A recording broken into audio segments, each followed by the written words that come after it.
Hello everyone, welcome to Epana-Erina Style.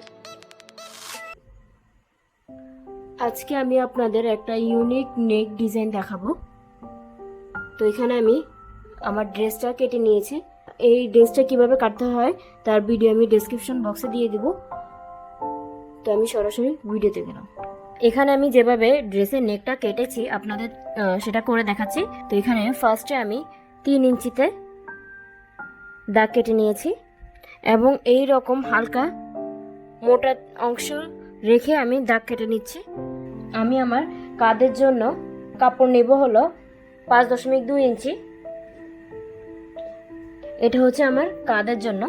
এখানে আমার এই নেক ডিজাইনের জন্য কাঁধ থেকে এতটুকু অংশ মোটা কাপড় রাখতে হবে।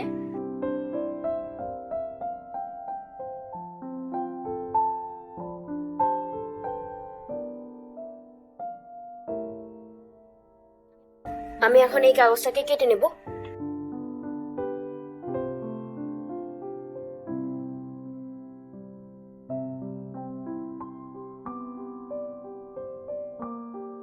এখানে এটা হচ্ছে আমার কাঁধ আর এটা হচ্ছে আমার হাতার সাইড।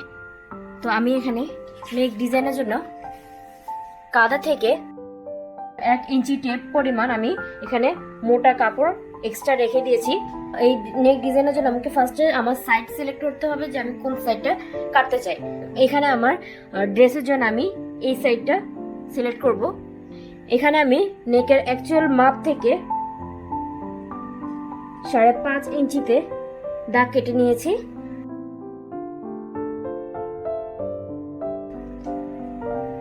আর আমি আমার এই সাইডের জন্য কাঁধের অ্যাকচুয়াল মাপ থেকে 1.25 ইঞ্চিতে দাগ কেটে নিব। আমি এখন এখানে কাঁধের অ্যাকচুয়াল মাপ থেকে 2.25 ইঞ্চিতে দাগ কেটে নেব।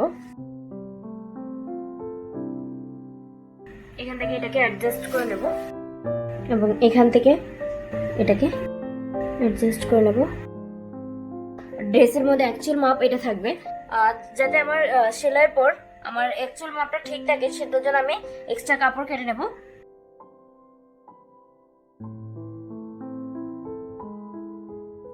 আমি এখানে এক্সট্রা অংশ এভাবে কেটে নেব এবং এখানে এই সাইড থেকে এই কাটটা 1.25 ইঞ্চিতে কাটতে হবে।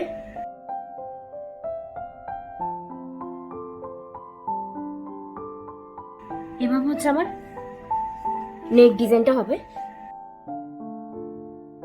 আমি এখন এই মাপে আমার ড্রেসের গলাটাকে কেটে নেব। আমি এখানে এই দুটো বক্রম কেটে আয়রন করে নিয়েছি। এটা হচ্ছে আমার ড্রেসের কাপড়ের সামনের সাইড, এই যে দেখেন। তো আমি এখন এখানে বক্রম দিয়ে আটকে নেব।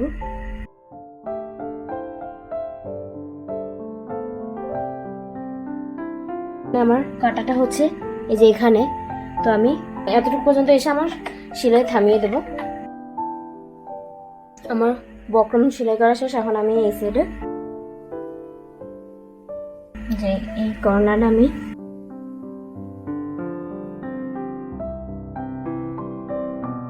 এখন আমি এখানে সেলাই করে নেব।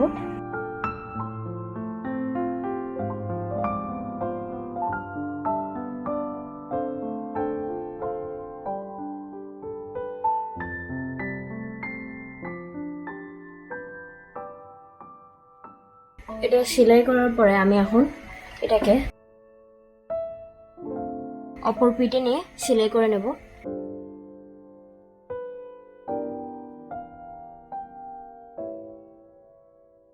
এখানে আমার সেলাই করা শেষ। এখন আমি এই বক্রমটাকে এটার উপরে আলপিন দিয়ে সিকিউর করে নেব, দেন সেলাই করব। দেখেন এখানে আমি আমার ডিজাইনটাকে পিন দিয়ে সিকিউর করে নিয়েছি। এটা হচ্ছে আমার ড্রেসের উল্টা সাইড। এখন আমি এটাকে সেলাই করে নেব।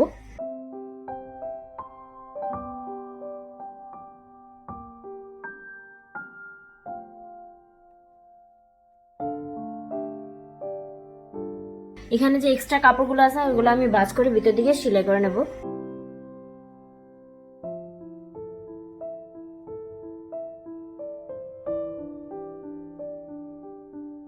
এখন আমি এই সাইডের বক্রমটাকে উল্টো করে সেলাই করে নেব।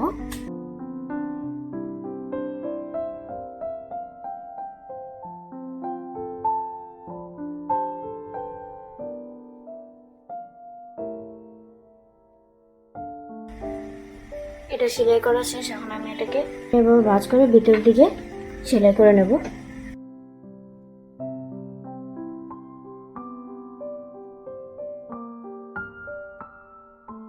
এখন আমি এই ড্রেসের সাথে এই প্যানেলটাকে অ্যাড করে নেব।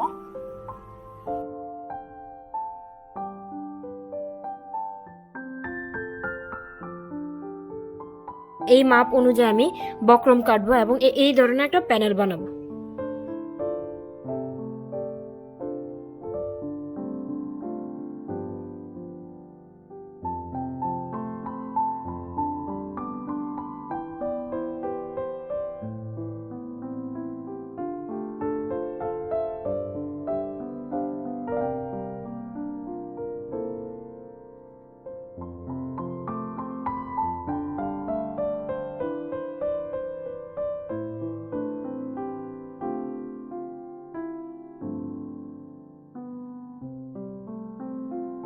এখানে এই বক্রমের ডিজাইনটাকে রেখে দেন একটা কালো কাপড়কে এভাবে দুই ভাঁজ করে এখানে বসিয়ে সেলাই করে নেব। এবার এটাকে উল্টো পিঠ করে নেব।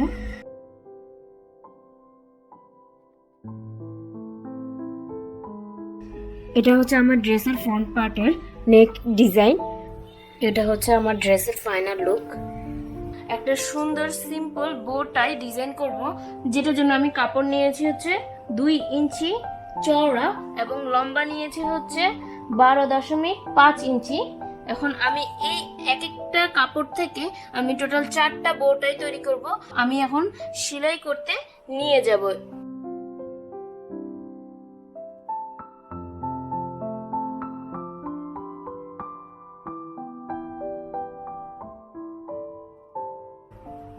এখানে আমি এই সেলাইটা কালো সুতা দিয়ে দিয়েছি, কারণ হচ্ছে যে এটা বোঝা যাবে না। এই যে একটা সুতাকে গিট মেরে আমি এখন এটাকে টাইট করে নেব এবং ডাবল সেলাই দিয়ে নেব। এই সুইয়ের উল্টো সাইডটাকে আমি এখন এই কাপড়ের ভিতরে দিব এবং এভাবে করে সুইটাকে উপরের দিকে নেওয়ার চেষ্টা করব। এই যে এভাবে করে আমি উপরের দিকে নিতে থাকবো।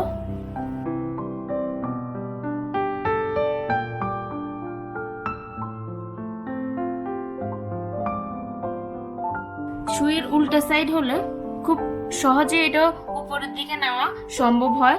এই যে দেখেন আমার সুইয়ের উল্টা সাইডটা, এই যে আমার সুইয়ের মুখ। এবার আমি এটাকে এই যে এই সাইডটাকে আমি এখন ফোর্স করে করে ভিতরের দিকে ঢুকাবো। এই যে ভিতরের দিকে অলরেডি ঢুকে গেছে। এই সুতাটাকে টানবো উপরের দিকে এবং এক্সট্রা বাহিরের অংশটাকে আমি ভিতরের দিকে নেওয়ার চেষ্টা করব।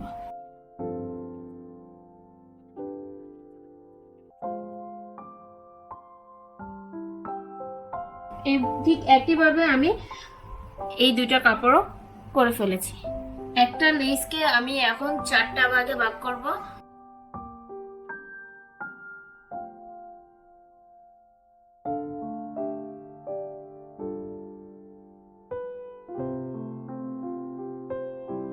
এই লেসটার সেলাইটাকে আমি মাঝ বরাবর রেখে দেন আমি এই পাশ থেকে এখানে মাঝখানে এবং এই পাশ থেকে এখানে মাঝখানে এনে এবার সেলাই করে নেব। এভাবে করে অনেকটা কাঁথা সেলাইয়ের মতো সেলাই করব, একদম মাঝ বরাবর সেলাই করব।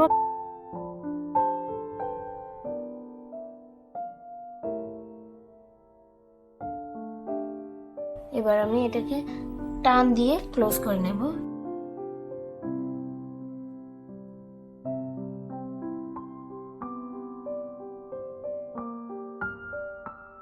মুক্তা পাতা বসিয়ে নিয়ে একটা সুন্দর ফিনিশিং করে নেব।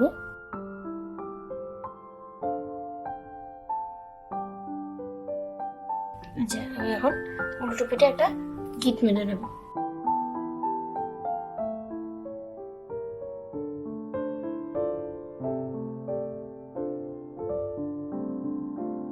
এখানে আমার ওড়নাটা মাল্টি কালার দেখে আমি এখানে কালারফুল বো বানিয়ে নিয়েছি। Thanks for watching.